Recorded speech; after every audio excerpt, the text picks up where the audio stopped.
here and some kid took my Doritos, so I hit him. Why don't we just blow my brains out now and save yourself some time? What's up, fellow YouTubers? Oh man, what is it, episode 94? Sorry, missed it last week. I was out of town doing work-related shit, whatever. But this is episode 4, Radio Free Innsmouth. I'll try to make up for the absence in the coming weeks, maybe with like an extra fucking episode or something. Anyways, my brain's kind of fried. I couldn't really think of a good idea for an episode this week. Probably going to have a couple slightly more involved episodes coming up in the pipeline, but this one's a little bit more laid back. And I kind of just wanted to talk about some bands that I enjoyed that put out albums this year that I might not have mentioned so far. Like, if you've been paying attention, big album for me this year was that Devil Master album. I talked about that one earlier on, but I haven't really mentioned the new Mgła, MGL with the slash through it, A album. I haven't really talked about the new one specifically this year, so we're gonna do that. And we're also going to talk about the new album from Infamous, a band I covered with their very own episode a while back, and then even farther back than that, I gave them a little bit of a mention on the Italian black metal special that was mostly just me fawning and fangirling over Mortuary Drape. But when I'm talking about these two bands, I find myself going back to an idea I covered, I think, on maybe like the second or third episode of this show, like 2 or 3 years ago, however long it's been. Jesus Christ. I'm old. But I was talking about the old Nietzsche treatise. Little Nietzsche in the original English, because I can't read German, sorry. But he did a little book called The Birth of Tragedy way back when. I think it might have been his first published work, where he contrasted Apollonian, so from the god Apollo, and Dionysian from the god Dionysus, forms of art. So Apollo was the god of medicine, logic, the sun, sculpture, vaguely analogous to Balder in the Norse stuff, if you want to get very Vargavikernes with it. And Dionysius was a god of kind of like wildness and nature, the vine, the harvest, alcoholism, and such. Maybe not alcoholism, but certainly partaking of substances. Apollonian art was very structured and by the book type stuff. The example he gave was sculpture, so very Apollonian music, although in the original Nietzsche book he actually used music as a specifically Dionysian art form, but I, however, think there is Apollonian music. Apollonian music was very heavy on counterpoint and structure, and less on outpourings of emotion, so very Baroque stuff. Dionysian music would be a bit more ephemeral, atmospheric, spectral, not necessarily as hard and fast with the laws of composition and general rules of what part goes where. Mgła falls very much into the former category. Their songs, much like Croft from Sweden, their songs almost feel like a mathematical equation balancing itself. And on this new album, they went back to the style of their second full length, where the entire thing is sort of like one long song where there's different sections that sort of echo each other and lead into a final melody that kind of ties the album all together. So it starts out like this.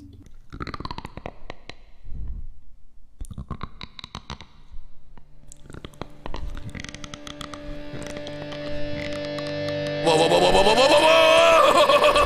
gross! So yeah, we actually did get to hear a man kind of grinding his teeth together for a minute there.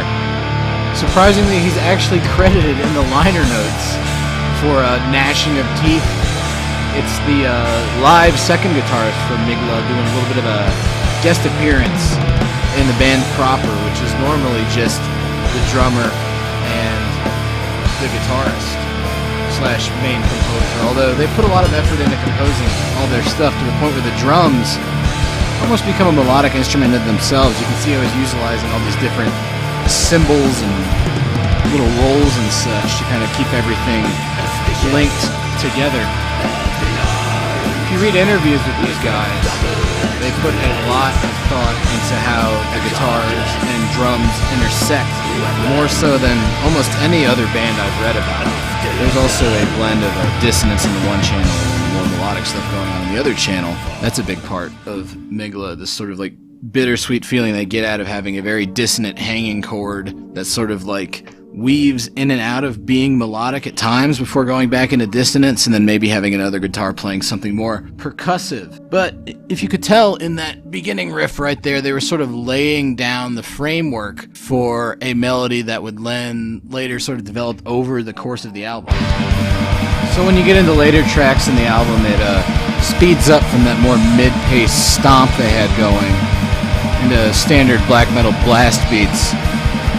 You have those dissonant chords still hanging around in the background, and the melodic tremolo pick guitars taking center stage over a bed of exceptionally complex cymbal work. I can't get over how good this guy is on drums. His name is unpronounceable Polish name, but everybody in Mgła is actually pretty much just an anonymous person. It's sort of a key part of their band mystique and persona. They play live in all black with their faces covered. Even in an interview, M, that's all his name is, M, the main guy behind Mgła, he says he's not a particularly interesting person. The compelling stuff is his music, not his self. Quote, "I'm just a guy. We wear hoodies and leather jackets, effectively making us indistinguishable from 90% of the audience. The only difference is that our faces are draped. We seek uniformity to remove the ego of our person, leaving nothing but a vessel, a tool. On stage, we're not individuals, we are a unit," which makes sense because I almost see Mgła not so much as like a band composed of separate members, but sort of just like one continuous organism, and then like the drums and different guitar layers and even the way the vocals are arranged are sort of like different organelles within this cell moving through the black metal cytoplasm. It's actually a similar way of looking at music that Herbert von Karajan had with how he conducted the Berlin Philharmonic way back in the 70s. A nice little bass roll there. And we have those hanging riffs from the first track appearing in this last track. All the tracks are sort of in communication with each other, which led up to this amazing guitar melody you're hearing right now. Sort of the whole album braces you for it, and it's pretty fucking cool. This kind of interesting, almost necrophobic-esque descending minor arpeggio riff. Maybe it sounds like something you'd hear in a Castlevania game, only considerably darker and more nihilistic, given that it's Mgła, the most nihilistic band in the entire universe. Not necessarily nihilistic, I guess, more just disappointed. According to that same interview, lessons of life in general, there have been lots and lots of incidents that contribute to my general worldview. Believe me, I'd love to be a more optimistic, but any such attempts tend to be disproven. I try to be a kind person and an easygoing guy, but I have very limited trust. When talking to me, it takes quite a while to actually speak to me and not just my outer shell. This sort of pessimism comes through in their lyrics very handily. In the last song on the album, which of course is called Age of... Excuse me! Part 6, because Mgła have never really used dedicated song titles. Instead, each album is like, With Hearts Toward None, Part 1, Part 2, Part 3, Part 4, etc., etc., because all the tracks are supposed to be in communication with each other. But in that last song, very poignant line, empires get wrecked, principles get crushed, saviors get crucified, history gets what? History fucking gets over it all. Wow, that's pretty good stuff. And then, if you're like me, you pre-ordered the album, you got yourself a nice shirt. On the back is emblazoned lines from the 5th song on the album. In this rotten excuse for a world at the bottom of the dustbin of history, let's just try and pretend that our corpses still have some class. Classy corpses.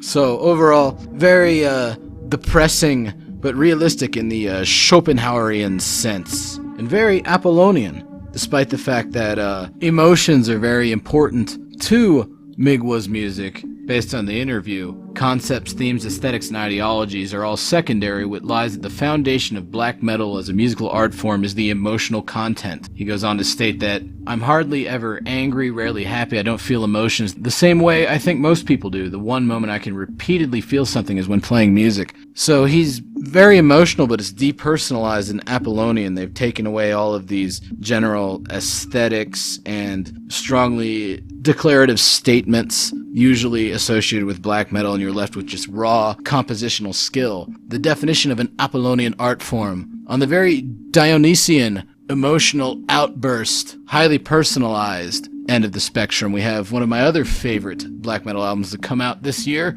the new infamous album, Mutos por aristokratia or something. It means like mute for the aristocracy, I think, in English. I don't know.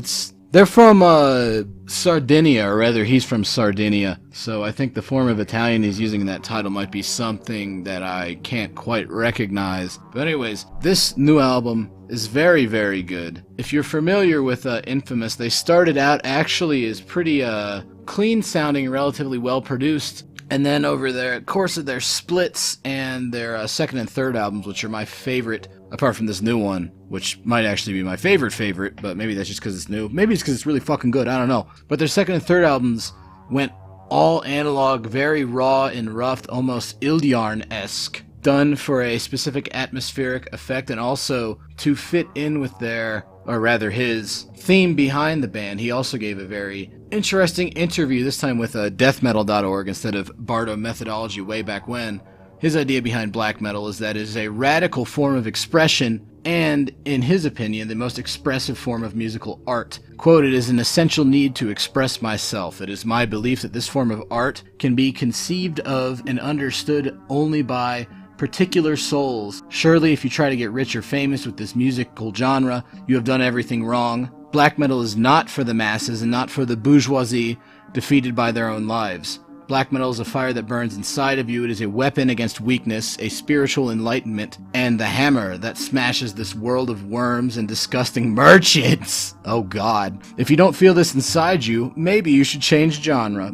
So it makes sense that when he says aristokratia, when he's talking about the aristocracy, he's talking about Evola's idea of the spiritual aristocracy. And part of that aristocratic attitude is that the band got progressively rawer and harder for your average black metal listener to deal with, but if you can push through it and learn to appreciate it on its own merits and see where he's coming from, you will be very rewarded, because I think that Infamous is one of probably like the top 5 bands playing black metal right now, and they've steadily improved with each album. This album is no exception, but like I said earlier, they had been getting steadily rawer. This one actually goes back to being fairly well produced while still keeping the division between this sort of like sheets of sound guitar and this very aquatic sounding clean guitar. So I guess you could say this album, It broke new ground! in a sense, since they're applying their older production style to their newer way of doing music. I keep saying they, it's literally just one guy, which is part of why it's so impressive. He's combining stuff from the earlier half of Infamous's career in terms of aesthetics, back when they actually were a full band,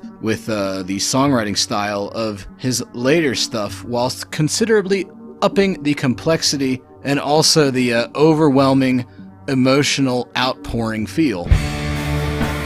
So right away you can hear that division between these chiming clean guitars and the droning chords underneath it sort of playing off of each other.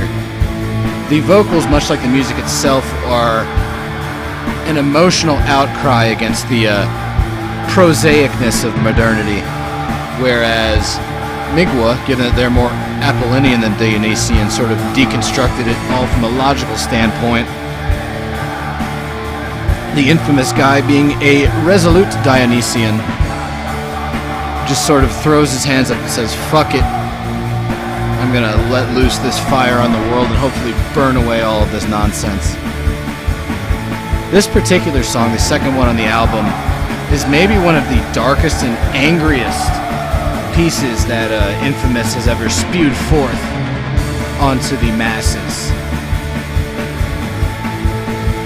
Yeah, it's still pretty raw, but it's definitely quite a bit more cleaned up around the edges than like Il Tempesta, the prior infamous full length. Later on the album, he gets into very sentimental and melancholic territory, which had also been hinted at on earlier infamous releases. In that old interview with deathmetal.org, good old Brett Stevens' website, the main man behind the band here specifically mentioned Satanic Warmaster and Horna as major influences on his melodic style, but I think when you listen to stuff like this, it pushes past that into becoming something of its own voice in the genre. I haven't quite heard this sort of very emotional, almost tender melody out of a black metal band before. It's almost kind of shoegazy. He's got this one like liquid clean guitar riff that's sort of giving a bit of counterpoint to the Catatonia-esque downstrung chords in the background. And then we get into these very cool clean sections. Plus it uses a lot of ride cymbal. Everybody knows I got a boner for a nice black metal ride cymbal sound. And also compositional dynamics, which Infamous has in spades, as you can tell from how effortlessly they shifted into this clean guitar section before going into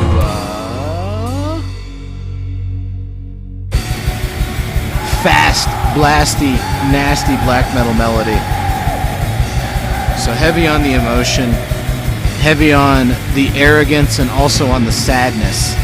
An interesting Dionysian counterpoint to the logicians behind Mgła. So I feel like these guys both have similar ideologies, and they just express them in different ways in their music. I'll link some interviews with both of these bands in the YouTube description of this video if you're watching it on YouTube, so you can see kind of where they're coming from, how it ties into their music. Hopefully you go out and get both of these. I think Infamous's is only available on their Bandcamp as of yet. There hasn't been a physical release, which unfortunately seems to be a pattern with Infamous. It's really hard to get physical copies of their stuff. Mgła's, of course, is out on Northern Heritage. Like always, he's been a staple band for that record label. And hopefully I'll see you guys without another major absence like that, you know, wacky holiday shenanigans permitting. Bye-bye. Master Chief, you mind telling me what you're doing at McDonald's?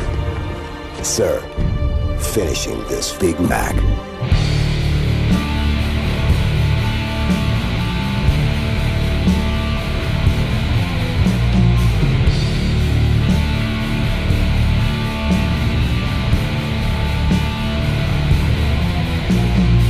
I've had some good burgers in my time. I love a good melted Swiss cheese and roasted mushrooms and caramelized onions on a burger. That is hot stuff. You can get that at a number of different places.